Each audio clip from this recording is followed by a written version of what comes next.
You can't manipulate the physical world expecting things to be different for you. You have to change what's inside of you, and then the physical world changes in accordance to that. Welcome to the Spiritual Artist Podcast. This is Chris Miller. I invite you to join me as I interview artists from a variety of disciplines. We'll share powerful stories and lessons learned while making their art.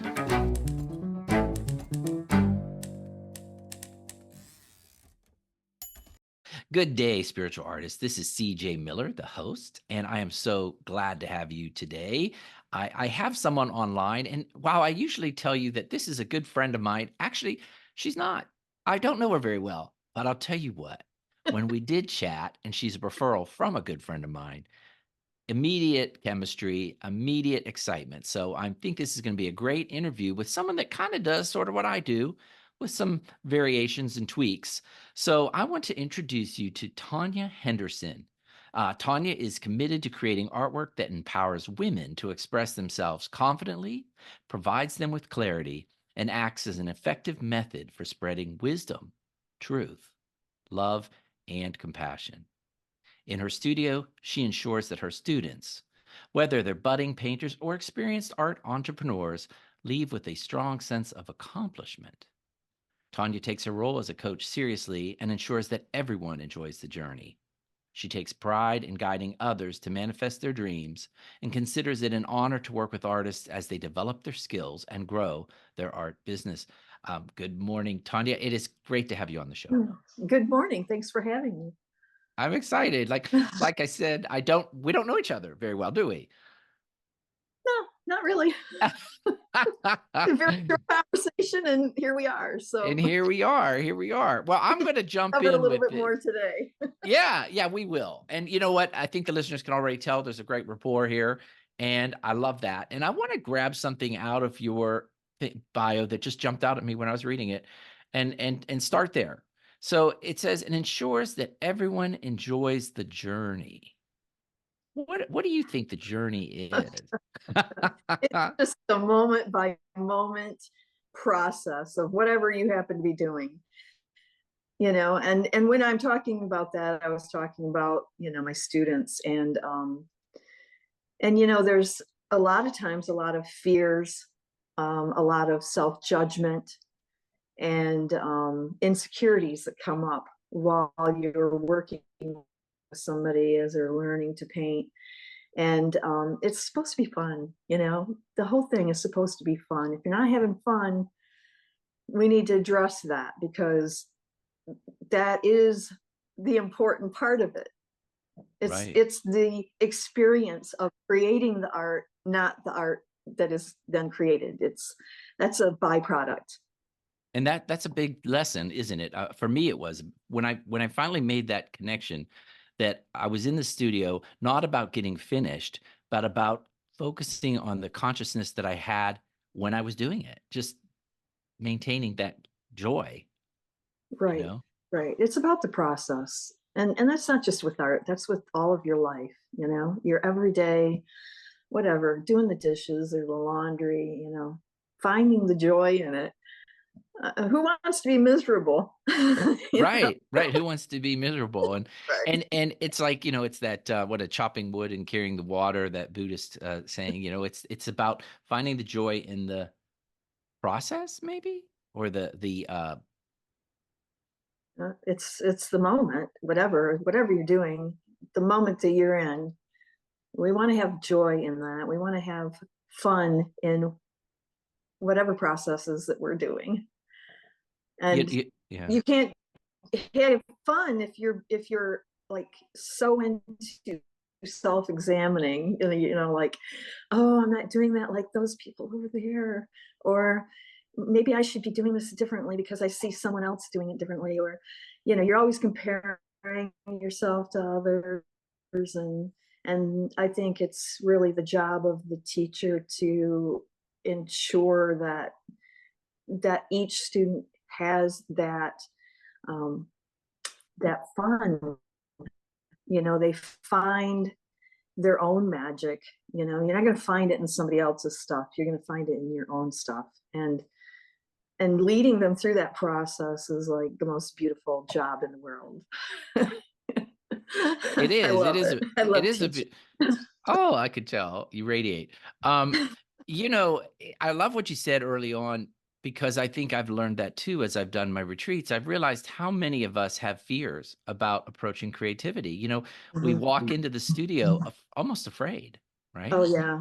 I remember my very first like real art class I ever went to. It was a drawing class up at the museum, and oh my gosh, I was so nervous and concerned about what other people are going to think about what I'm drawing, and everybody sets up around a still life or a figure or whatever, and they start drawing. And the wonderful thing about it, I noticed right away, was that everybody's perspective was different. There's no way you can compare my figure drawing to your figure drawing if I've got this perception of the image and you have this other perception of it.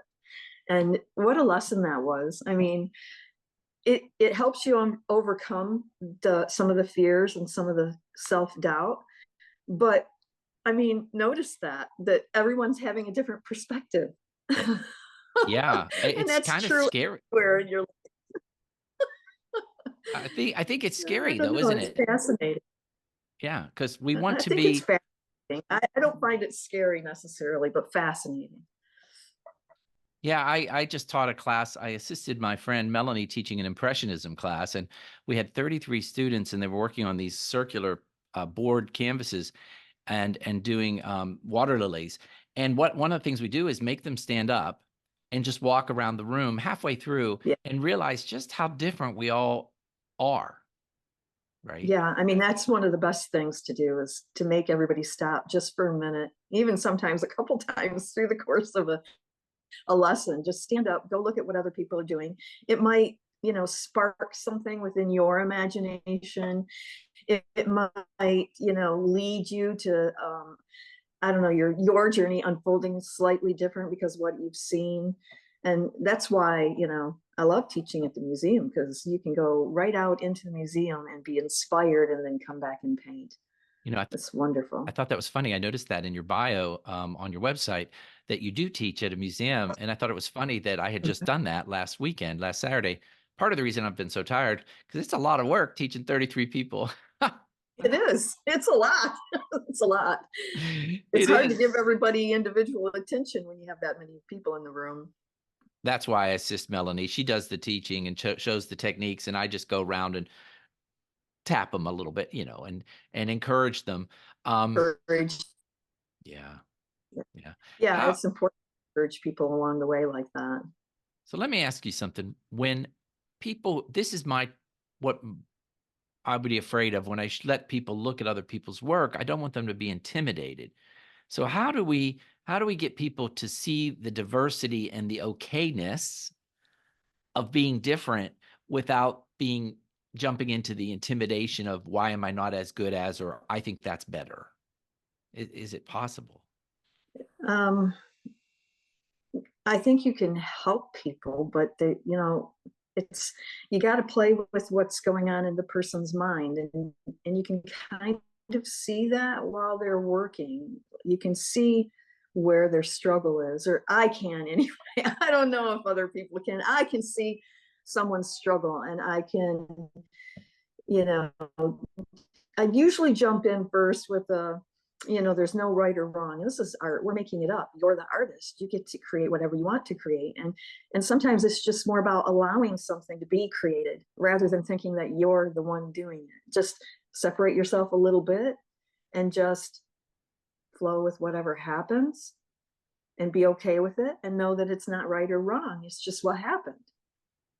Mhm. I love that. So I want you to say that again. Allow it to create itself, or what? How did you say that? Yeah, it's for me, it's like letting it flow through you. It's like, don't think so hard about it. Allow it to happen. It's like there's things that want to be created, they want to be brought into the world, and they're looking for someone to hold that space for that thing to be created. And sometimes you don't know what that is. It's just, you just allow it to happen through you. And that's another way of saying it. It's not necessarily the way I would talk to a student, because some of them are not able to comprehend what I'm saying, but I know you do. It's about opening yourself up for things to happen through you. We don't have to take so much, like egotistical pride in what we're creating, and we don't have to judge ourselves about it, and we don't have to judge others about what they've created, when we can come from that mindset, that perspective again. My perspective is, let it go. Just let it flow through you and be okay. There's no right or wrong in art. It's art. Right, right. And it's not, it's interesting. I like that when you say hold the space. So I want to have you talk on that a little bit, but it's not personal in a way, right? I mean, it's coming through you, but if you step back a Right. little bit. Right. Yeah. I mean, when you really look at your work, you can see that it's you are interjected into every little thing that you're creating, but on a bigger picture, it's still just something that wanted to move through you. It's wanted to be created, and you're the one it picked. I feel like there's always been multiple pools, right? And we're all like jumping in the pool and pulling out something that wants to be born into the world. And sometimes, you'll see, like on the radio, there's 3 or 4 different songs that all have the same like little snippet. There's just something about them that seem the same, although they've been created slightly differently. There's this little thing in them that's the same, and that's because they all came out of the same creative pool. They jumped in the same pool about the same time and pulled this thing out that wanted to be created, and here it is being expressed in multiple ways. It's wonderful. It is wonderful. I like this. I like the terminology too. I like that you're saying creative pool. I look at it as, from my spiritual background, I look at it as universal mind. We're all connected. But I love how you say creative pool, because, well, for one thing, I have kind of changed my word for God. I call it creative intelligence. And for me, it's Or creative divine intelligence. intelligence for me. Yeah. Yeah. Yeah. Yeah. Yeah. And so when you say creative pool, I love that, because it furthers that story of this creative intelligence coming from a creative pool, Right. Right. And there's always something wanting to be born. And if You know, you don't jump on the idea, like when an idea comes to you and you just feel like, oh, I have to just do this thing, and you don't do it, you're like, oh, I'll do that tomorrow, or I'll write it down, or whatever. It just kind of moves on to the next person. Whoever jumps in the pool next is likely to pick that up. And then you'll be kicking yourself later, like, oh, why didn't I do that? I should have jumped on that idea. But there's so many ideas is my problem. There's like so many, there's just not enough time in a day to like do all of the ideas. So you have to, pick your lane is what I usually say. Pick your lane and stick in your lane. And yeah, and there's no wrong. I mean, if you miss an idea, you can trust that it will go on to the next person. I think that was is it Elizabeth Gilbert's book? I think it was in her book on creativity. I'm trying to remember, where she talks about this muse. Have you read that? And I haven't read it. I've heard of it, but I haven't read it. yeah, it says the muse is always looking for a student, and if you say no, it will go on to the next person. But I Yeah. like what you said, is there is no wrong. We don't have to worry about, I didn't do that thing, because it will go on to the next person. Yes. And we can feel like disappointed in ourselves over not taking, not jumping on that idea, because look what they did with that idea. But, you may not have been able to do that with that idea. And that's okay, because there's another millions of other ideas waiting to be born into the world. And you can pick any one of them at any time in your life. At any time. It's not too late to be an artist ever. Just No, I love that. begin to be creative and start dipping into that pool and see what's wanting to move through you. I want to go back to something you said, and we talked about is this creative pool. I call it universal mind, and how you mentioned that you'll see the same strip of creativity, like same wording in 5 different songs. Um, Mhm. or and what I think there's a word for that too, when an idea comes to fruition across the planet, like you'll see it in different countries. They start Mhm. at the same time. There was a I don't know how to explain this to listeners, but there's almost like an evolution of humanity. Okay. And suddenly, I think universally, we can say that at one point across this planet, we turned against slavery, right? It popped up everywhere. And Mhm. I think women's rights is something that has popped up all over the planet. It wasn't just in America, but it was in different parts of the world. And so I think Right. what I trust, I don't necessarily trust the government sometimes, or the election system, or corporate America, or whatever, you name it. But what I do trust is that creative pool, and that you Oh can't yeah, absolutely. and you can't stop it. You Like, cannot go wrong. You're dipping into that divine intelligence. There's nothing but goodness that's going to come out of that. yeah, there's It's right. all truth and it's all in alignment, you know. So So so yeah, I don't know about the whole, you know, I like to imagine that everyone in the world is doing the very best that they can at what they're doing. And I know that there are people out there that lie and cheat and steal, and I know that.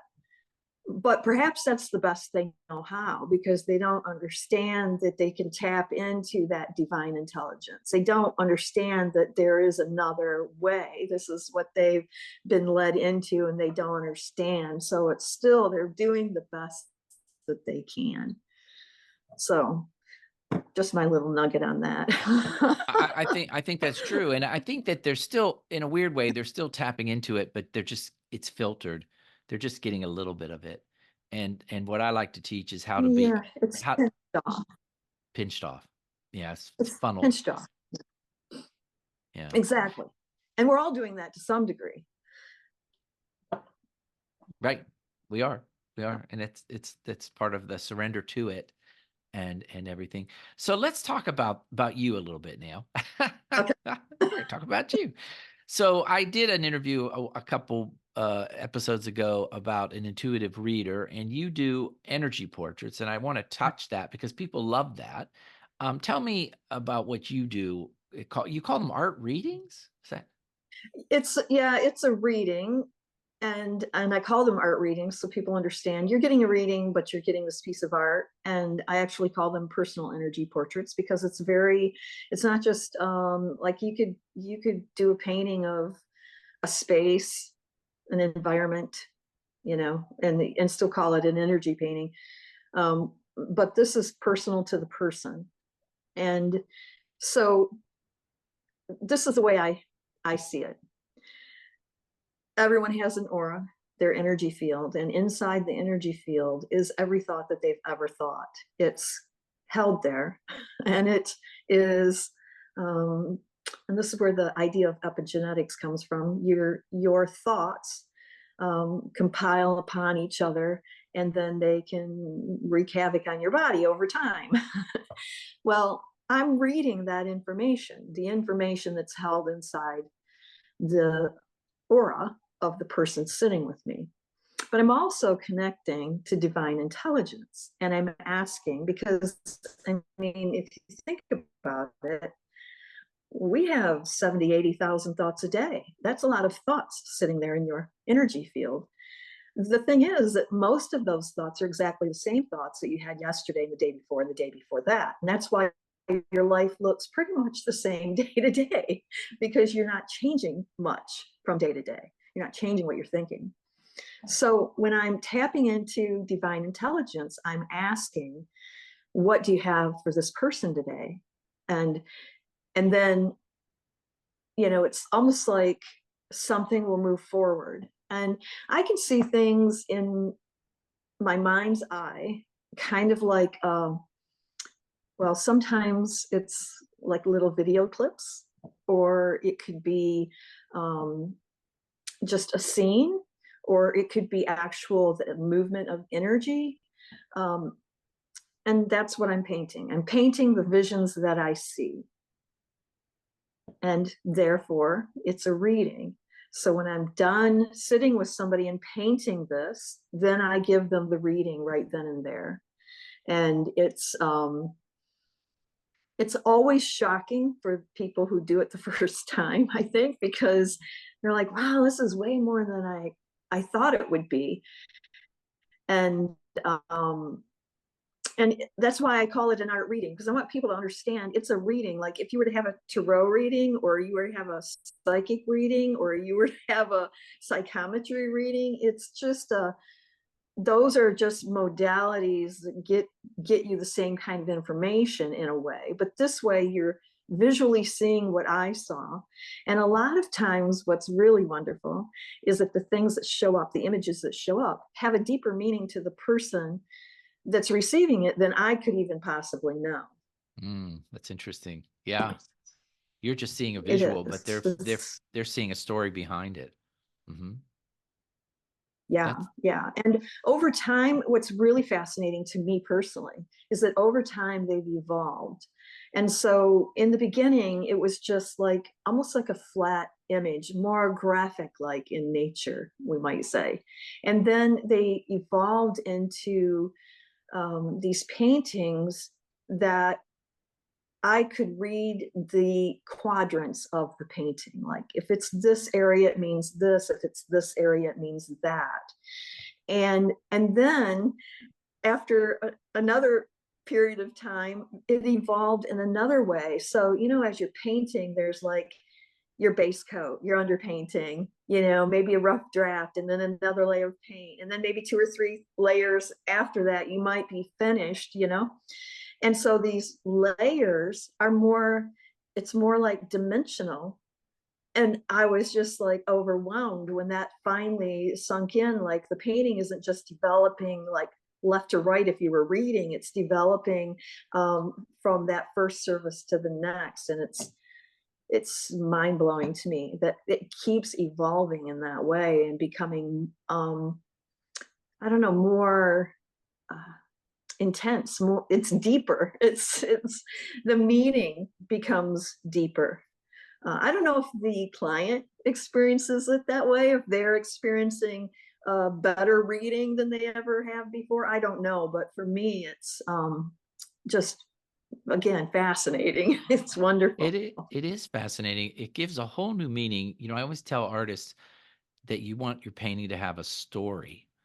And a lot of people rush to the end. That was a big lesson for me coming from the advertising business. We were taught to rush to the end. It Yes. was about getting it done in an hour and letting yourself play with it. So when you talk about this Right. from a reading perspective, it's interesting because it's like the more you play with it, the layers of the story develop, right? Hmm. Yes. Yes. That And it, I think it's telling me more, or explaining it maybe in a slightly different way than it had in the past. And I'm not sure that's being conveyed to the clients, because I don't explain this process very often. That's me and my process. I don't explain that to all the clients. So I'm not sure if they're experiencing shifts and changes in what they're hearing from me. I don't know. now, do you because there's so many questions coming to my mind here though. Um, how did you notice this in you? When did you first start sensing that you Hmm. could feel something from someone and paint it? Um, so that's a really long process, and that's been most of my life. Okay, because there's always been things that have happened to me through my life that were like, to me, somewhat bizarre, because I didn't have a mentor or a vocabulary for the things that were happening to me. And so you know I was fortunate, though. I will say that I was fortunate. I did meet a group of women who met every week, and they all practiced and had honed their skills and shared them with the other women. And so I was learning a lot about energy and healing and homeopathy and um, astrology and numerology and all the things. Um, but I was, basically a kid. I was only like 26 when I started that group, and they were all older than me. And I just thought it was, interesting, and I wanted to learn about it because I found it, you know, um, drawing me in. Yeah. And they all had their thing, but I really didn't have my thing. Like, I didn't know that I had any specific skill or whatever. But one of the things we did every week was we practiced psychometry with each other. And I don't know if you've ever heard of that or not. A No, lot of no. people haven't, but these are my glasses. I wear these glasses all of the time. Nobody else wears them or borrows them. So they also contain a bit of my energy. And so if I were to pass them to someone who could read energy, then they could hold my glasses and tell me something about myself. And this is like what you'll see, psychics who work with the police department. This is what they Yeah. do, right? They're sensing and feeling, the holding the object or standing in the field where something happened, and they're picking up things. So I practiced that for about 20 years, Wow. but never thought I was really any good at it because I never practiced it on anybody else. And so late in my life, someone came along and said, "Hey, you're going to a show with me and you're going to do readings." And I'm like, okay. And it was no pressure because I just had a little table in her space. And if something happened, it happened in whatever. Well, it was kind of amazing.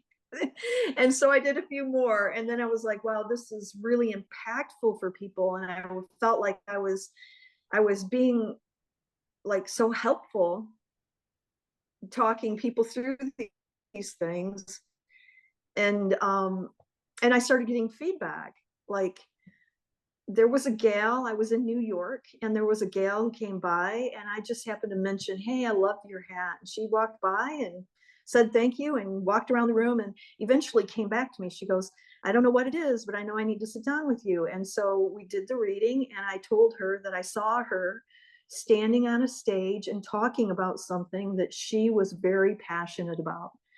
And when I got done, she's like, "I don't know what you're talking about because I am too shy and too scared to ever do anything like that." I said, "Well, I can't help what I see. That's what I see." And so about 3 weeks later, she sent me an email saying, "You're not going to believe this. I'm going to be on a TED Talk." Oh, wow. Mhm. And she goes, "I would have never been brave enough to do it if it hadn't been for your reading." Wow. Blew me away. I was like, well, I can't not do this. I have to do this, you know? And so I started doing more of those.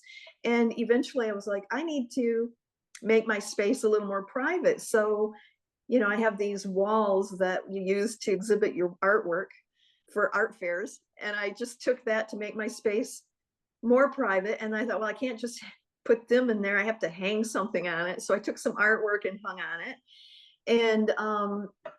And a gentleman walked by and asked me if I thought I could sketch his whatever. And I don't even remember what he said now. And I said, "I don't know, sit down and I'll give it a shot." And I just started sketching. And it was a very interesting first reading. I've never had another one like it. But it led me to what I'm doing, or what I have been doing for the last 15 years. So, um, you know, I just started experimenting. I went home, I put it out on Facebook. I said, "I need guinea pigs to come to my art studio. If you come, I promise I'll give you a free piece of art." And I sat down with about half a dozen people or so and practiced, and everyone became more and more interesting to me. Like, this is fascinating. And it just grew from there. So that's very interesting. So I I want to ask you a question that's relevant to me in the sense that when I was very young, when I was younger, I feel like I had a strong intuitive sense like that. And Uh-huh. I would literally, like, if I saw the most obvious thing that I remember to this day is every time I saw a pregnant woman, I immediately knew the sex of their child. Like, the child, this is gonna be a boy, it's gonna be a girl.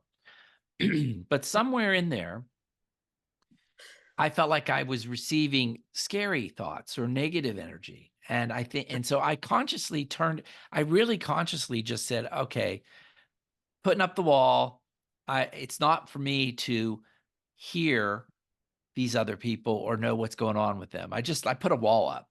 And I don't know if that's been good or not. I think I'm certainly empathic to the world around me, Uh-huh. but Sure. I consciously made an effort. Do you ever have an issue with that? Have you ever had someone come in your booth that you get a feeling of disturbance? Uh, I would say it's kind of on the fence, yes and no. I mean, I've had a couple of people who were disturbed, Yeah. and I still felt the desire to help them. And that's where this comes from. It's this is my way of serving the world, in other words. Like, I'm not going to turn my back on someone who's having these issues because they are the ones that need the help. And so um, I just did the best that I could and hope for the best, because this is the thing. I'm not just making any of this stuff up. I couldn't even possibly begin to try to make any of this up. And so I feel very secure in the fact that I'm tapping into divine intelligence, and that is to me God, and that is what people call source. And and there's nothing bad there. There's nothing that can hurt you there.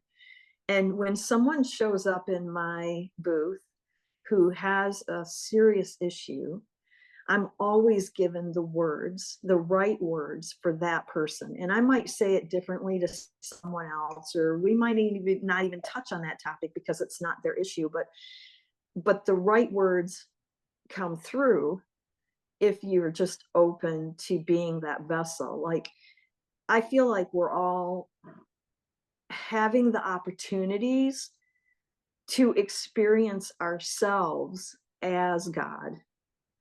And when you shut yourself off, you're limiting your potential for that. And I know that there are bad things in the world. There's people doing bad things in the world, and there's negative energy, and there's what we might call negative entities. Okay.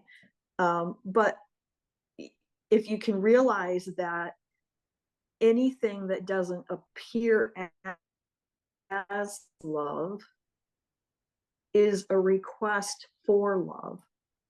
Ooh. And so I just work with them, and I just allow whatever needs to come through me to this person, because I know that whatever it is exactly what they needed to hear in that moment. And in some way it's going to benefit them, even if it's not in that moment when they're hearing it, but it's like a seed being planted, and somewhere down the road it might take root, and they might go, "Oh, that's what she was saying all along." you know Oh my, I love it. I love what you said. Everything that doesn't appear as love is a request for love. Mhm. Wow. That is such a nugget. Um, it's I mean, how else could it be? It ex- just doesn't make sense to me any other way. so maybe for me, if I So personalize it, it's having faith in that that power, that creative intelligence that is always for the good. mhm, It's always for the good, and knowing that love is always yes. there. And I want to remind the listeners, I really love what you said earlier too about that you started realizing that it was about you, that you want to help them, the people that come to you Oh, that are yeah, disturbed. right. And when you come from that consciousness, it works out. Or is that what I heard? Always. It has to. It can't be any other way. I it's I'm not I'm not getting, in some ways I'm not getting anything out of this for myself, but in other ways it's all about me. Okay. So let me explain that. It's like these messages coming through me to them are oftentimes messages for me too. It's like I'll work through something in my own mind. I'm working through it, and the universe will just bring this person to me and sit them down in front of me. And here's their issue. And I'm talking to them about their issue. And it's like, oh, that's the answer that I've been trying to work through. So it's it's totally about them in that moment, but it's also about me, and I always feel like it's coming from a higher place. And I can't speak for other people, because I know that there are, like I said, there are lower vibrational entities and bad things in the world. That's true. But when you hold your vibration, your frequency in that space of I'm here to serve, I'm not going to get any of that. My vibration is then way too high for any negative, because like attracts like. So there's no way any of the negative stuff could come to me and want to speak through me. That's not like that. It's there is a big difference. And it really, those lower vibrational energies are really attracted to people who are still playing what I call the chess game. They're like trying to move the pieces around out Mm, here in their life, and and that's not how you change anything. You're not going to have, your results are very unpredictable. You know, exactly. It's the physical world, right? you can't manipulate the physical world expecting things to be different for you. You have to change what's inside of you, and then the physical world changes in accordance to that. And so I don't worry about it. I just show up as that vessel. And I, even this morning, said, just work through me. Whatever needs to come through on this call, let it come through, so that people can begin to understand. So this helps someone somewhere in the world. Even if it's just one person, that's okay. Even if it's just you, if something I say helps you, that's awesome. It's so amazing. Everything you're describing is what I was trained as a spiritual coach through the Centers for Spiritual Living, and they taught us a Mhm. method of prayer. And it was very rigorous training. But everything you just said is exactly what I apply when I'm in prayer. So if I sit with you in prayer, I become a space for God or the divine. I listen to the person. All I do is listen to the person. I listen to the divine intuition that comes into my head, and I'll do a prayer. And sometimes, Tonya, I don't even remember what I said. I mean, I literally, For sure. I, Because I you're not saying it's being said through you, through you. It's through you. You become the instrument, right? You right? become the instrument. And You're and the I voice of God in that moment. And you won't remember. People come back and say, can you tell me what you said about this in the meeting? Like, I'm sorry. That was 20 minutes ago. I swear they'll say, I record them now and I give them a recording because they can re-listen to it and hear it. And when they do a coaching session with me, I'll record the prayer and they can play it over and over again. But it's funny. Literally I'll stop and they'll say, "Oh, I love what you said." I'm like, what did I say? Yeah. And it's not like, and I want to encourage the list. I want to share with the listeners. It's not like I'm being taken over. It's not like I'm not present. It's it's Right. co-creating. I love that word, Yeah. co-create. Yes. Yes. You're in the process of co-creation. And going back to the teaching thing, that's exactly what I'm trying to teach when I'm helping people learn to paint, or when I'm helping them build a business with their artwork. I'm trying to teach these ideas, but I'm a lot of times you have to start with more general words and bring people into this kind of conversation that we're having, because it's just too far, I know. and so I try to just use words that are as easy to understand as possible, like jumping in the pool. Everybody can relate to that Right. verbiage. It's definitely creative pool is definitely different than, uh, one mind or divine intelligence or universal mind, but it's the same thing. And, and, Yeah.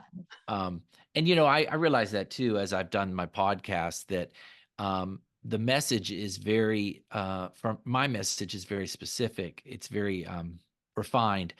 And so some people, they don't hear it, but then the people that hear it, Hmm. they're just, right. They're just so connected. And that's not mine to work out, right? I've realized that's not mine to work out. All I can do is do what I do. I do love what you said. Another key word that I've learned is being of service, Hmm. which is a very I hate to use this word, folks, religious word, but being of service to others. And you said, I am being of service. Right. Right. And it's a little different. I mean, I think I don't like categorizing No, go ahead. religious people or non-religious or spiritual people. It's not like that. It's like some people in the world believe that if I do these few good things, that will ensure that I get into heaven. And some people will go, it's my duty to Mm, serve the poor, and that's why they go to the homeless shelters and dip out food. And that is not what I'm talking about. That's like moving the chess pieces. it if i is. if I move these chess pieces around, then surely God will shine his favor on me, and I will make sure that I get into the pearly gates. Well, I just don't work in that way. That's not what I mean by service. I mean that my purpose in life is to serve other people. It's I mean, this is something most people search for. Like, what is my purpose? Why am I here? Well, it's everyone's purpose is to serve everyone else. It's when you understand that your like everyone else in your life is a mirror to you. They are you. They're reflecting you. You are the all, and the all is you. And if you understand that, then by helping others, you are helping yourself, and you're not just making an impact on a person, you're making an impact on humanity. And together, if there's enough people in that space of recognizing my only purpose here is to be of service in the world, to use the gifts and the talents and the skills that I've acquired over my life. And I don't care if you're 12 or 15 or 22 or 44, it doesn't matter. You still came into this life with skills and talents that were meant to be connected with other people's skills and talents, so that we all rise each other up, so we expand humanity into a new level of consciousness. And there's no point in doing anything else. You don't have to do anything to be, you're actually adding to the fabric of humanity just by existing in this world. But you could do more if you helped other people recognize that. And so it becomes your mission. Like, I've done all the things, right? I've shown my work in galleries, and I put out a book or two, and I've done all these I things, got your right? awards. I know. Right. I've Yes. got some awards. I've won some things. I've got a pretty good life. But where's the meaning in that? Because you kind of get to the other side of it, like you've struggled your whole life to get to that thing, and then you're like, well, where's the magic that was supposed to happen when I did this thing? And I don't even care if that's like, oh, I went to high school and graduated, I went to college and graduated, now I'm married and I have 2 kids, I've done all the things. Why am I not happy? uh, Right.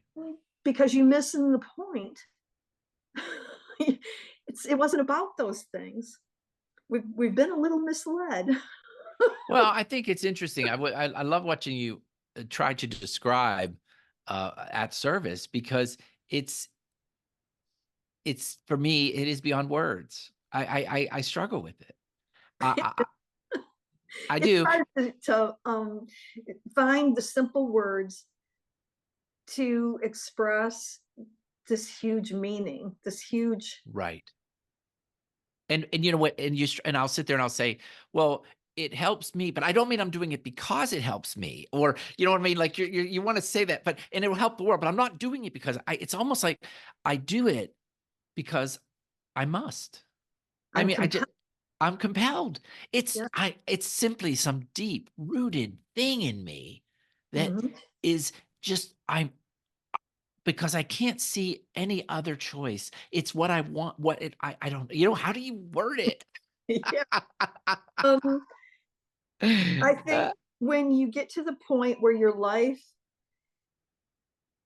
doesn't seem to be bringing you the happiness and joy that you've been looking for your whole life, you hit that space where you're like, okay, then where is it? What is it? Why am I not feeling that? And you start looking for it. Now you're a seeker, right? You're a seeker Right. of joy and peace And I've and done love. that too. Yeah. Yeah. And then once you've done the seeking, the next evolution of seeking is finding something. And what you're finding then is that nothing is sacred and everything matters, or vice versa. Everything is sacred, but nothing matters. Exactly. Right? And so I don't have to do anything to be worthy. I don't have to do anything to be loved, because you get to a point where you're like, I am love. Of course I'm lovable. I how can I not be? I am love. Love Right. exists within me. You get to this place where the evolution of your own personal growth just brings you to this place where you realize that there is no real purpose except what you give purpose to. There's no real meaning to anything other than what you're giving meaning to. And you feel so blessed and so overwhelmed with joy and excitement and enthusiasm that you just want everybody else in the world to feel that too. And there's no other solution other than to try your best to gift it to them. Wow. Tonya, I hate that we're running out of time because this has been really great. Truly, you feel like a comrade on this path of mine because you have it just the spiritual essence, the religious background, but like me, you come from an art perspective, Mhm. and it's not about a dogma. It's not about any dogma at all for me. It's about the creative process and being love, you know. Right. And putting that out in the world. Yeah, exactly. So is there anything I'm definitely going to have you back on the podcast, and we're going to try to have I'm going to try to pull Joe in and make this a mutual sharing of minds because I love this. But is there anything else you want to share with the listeners before we end this interview? Well, I would love to share the fact that I have a Patreon page. You can follow me or subscribe, because I'm always offering little tidbits, even at the free level, and more tidbits at the higher levels. It's patreon.com backs. But Backslash, right? Backslash Creative Spirit Studios is how you'll find me there. But an easier way to get there might be just to go to TonyaHenderson.com, and you'll find that there's links in there for that too. So Wow. Well, this has been a joy. It really it has. has. It's been fun.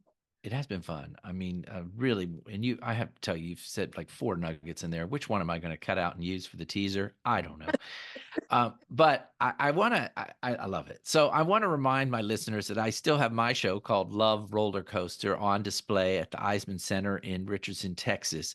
And it is there. It's open to the public from 10 till 6 every day. There's no fee. You go in, you take your listening device so you can listen to the music on the phone. You scan the QR code and you listen to the song I listened to when I painted the painting. And there are all the stretches like Tonya and I just described here, all the different feelings of love. Good love, jealous love, insecure love, sadness, love. It's all part of the human experience. So I encourage you to go there. And I'm also going to share with listeners that do not live in Dallas. I now have put the photos of the paintings and the songs on my website. So if you go to Spiritual Artist Today, you can actually view the show long distance. Everybody's been asking for that. Go in there, scan the QR code. Isn't that great? It's pretty cool. It took me a little while there to do that, but it's up there so people can go to the Love Roller Coaster online at spiritualartisttoday.com. And finally, I'd like to share with you that, yes, I want to have Tonya come back. I'm going to bring Joe back. I love this conversation about how we are there for each other and helping each other. And so I'm excited to do that. So make sure you like this on YouTube so you get more updates. I'm going to have more interesting interviews.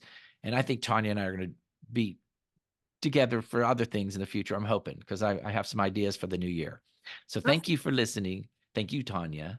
You're welcome. Pleasure to be here. It has been a pleasure. Thank you for listening to the Spiritual Artist Podcast, and you go out there and be creative. Talk to you soon. Thanks again for listening to the Spiritual Artist Podcast. Whether you're watching this show on Apple Podcasts, Spotify, Google Play, or iHeartRadio, make sure you choose the subscribe button so that you will receive updates when new segments are released. Most importantly, be still, listen, and know that you are a spiritual artist.